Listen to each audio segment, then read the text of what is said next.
028. Halo, perkenalkan aku Gabriela Mulia Sustia dengan NIM 196241032. Yuk simak video kita. Saat kita memandang tebing curam dan mulai memanjat, bukan hanya otot saja yang bekerja, tetapi seluruh sistem saraf kita, dari korteks otak hingga saraf perifer atau saraf tepi, sedang bersiaga penuh. Otak harus mengatur rasa takut, keseimbangan, fokus visual, dan kekuatan otot secara simultan. Dalam kondisi ekstrim seperti ini, sistem saraf beroperasi pada kapasitas puncaknya untuk memastikan satu hal, yaitu kelangsungan hidup. Bagi individu, puncak aktivitas saraf menghasilkan efek psikofisiologis yang nyata. Denyut jantung dan pernafasan yang meningkat menurun kembali ketika sistem parasimpatis aktif. Nukleus dorsal vagus di batang otak menurunkan aktivitas simpatis, sementara hipotalamus menghambat sekresi CRH dan ACTH, menurunkan kortisol.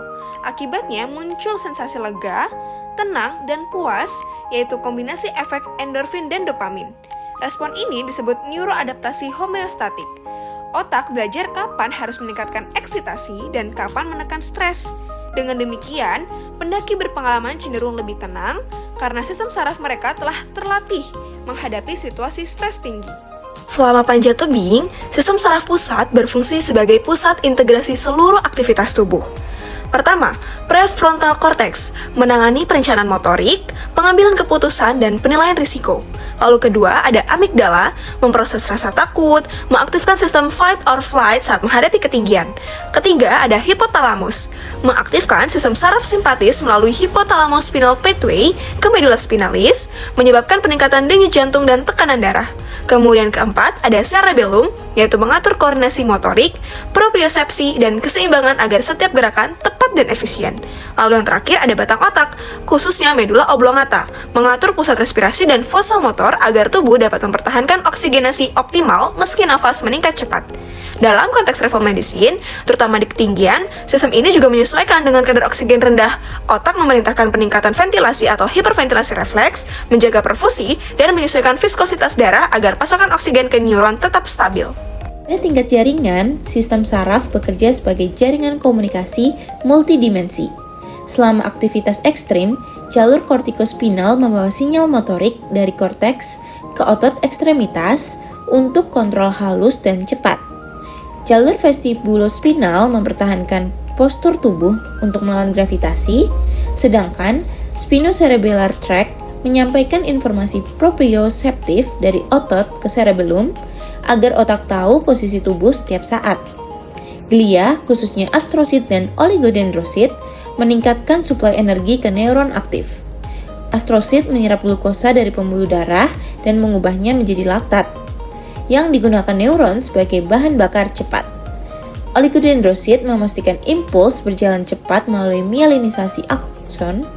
Selain itu, jaringan pembuluh darah otak bereaksi terhadap peningkatan CO2 dengan vasodilatasi lokal, sehingga aliran darah otak meningkat secara regional di area yang paling aktif.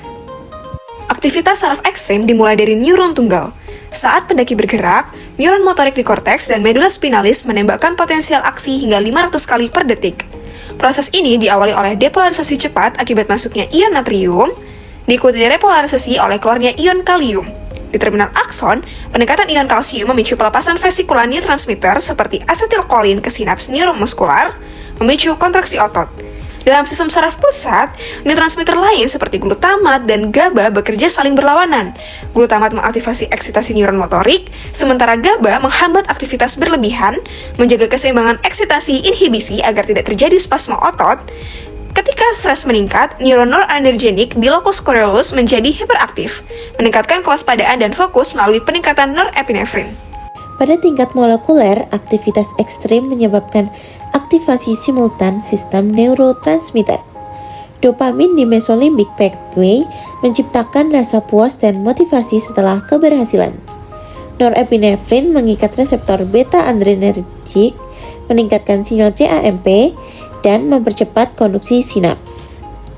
Serotonin menstabilkan mood dan mencegah gangguan panik saat menghadapi resiko tinggi. Selain itu, BDNF, Brain Derived Neurotrophic Factor, meningkat selama stres fisik moderat, membantu pertumbuhan sinaps baru dan memperkuat konektivitas neuron. Proses ini disebut Activity Dependent Neuroplasticity, dasar kemampuan otak beradaptasi dengan situasi berulang seperti panjat tebing. Namun, bila stres terlalu lama tanpa pemulihan, jalur kortisol berlebihan dapat menghambat BDNF dan menyebabkan penurunan plastisitas otak dan kelelahan saraf. Menurut Garrido Palomino et al. Pada 2024 dalam jurnal The Spanish Journal of Physiology, pemanjat berpengalaman memiliki peningkatan efisiensi neurofisiologis, aktivitas korteks prefrontal meningkat tanpa peningkatan stres hemodinamik yang berlebihan. Studi ini menunjukkan bahwa aktivitas ekstrim dapat memperkuat sirkuit otak yang mengatur perhatian, kontrol motorik, dan ketahanan stres. Dalam konteks travel medicine, mekanisme ini menjelaskan mengapa individu terlatih memiliki toleransi lebih tinggi terhadap stres lingkungan seperti suhu dingin, hipoksia, atau tekanan psikologis perjalanan. Untuk menjaga keseimbangan sistem saraf selama aktivitas ekstrim, pertama, latihan kontrol nafas atau pernafasan diafragmatik untuk menjaga keseimbangan simpatis-parasimpatis. Kedua, asupan elektrolit dan glukosa stabil mencegah kelelahan saraf akibat disfungsi potensial aksi.